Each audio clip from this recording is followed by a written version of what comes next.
Aujourd'hui, les Français ont été au rendez-vous de leurs responsabilités. Ils ont fait honneur à notre démocratie et je tiens à les en remercier. À nouveau, 3 semaines après les élections européennes, qui ont entraîné la convocation de ces élections législatives anticipées, ils ont rendu un verdict sans appel et confirmé leur aspiration claire au changement.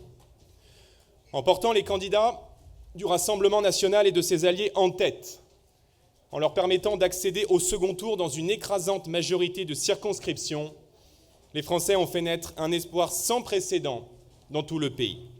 Dans un certain nombre de cas, des triangulaires sont possibles. Conformément à nos principes et à nos positions constantes dans toutes les élections précédentes, nulle part nous ne permettrons au RN de l'emporter, et c'est pourquoi, dans l'hypothèse où il serait arrivé en tête tandis que nous ne serions qu'en 3e position, nous retirerons notre candidature. Mais la victoire est en vue pour porter Jordan Bardella à Matignon.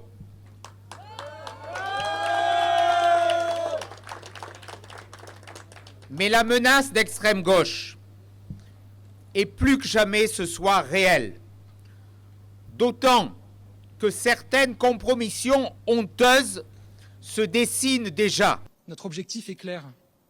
Empêcher le Rassemblement national d'avoir une majorité absolue au second tour, de dominer l'Assemblée nationale et donc de gouverner le pays avec le projet funeste qui est le sien.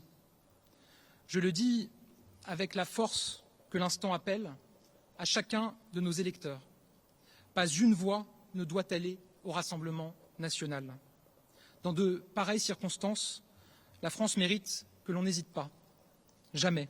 Ce soir, la surprise des jours suivant la dissolution a été l'avènement du nouveau Front populaire.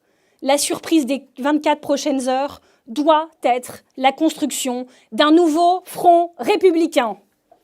Nous allons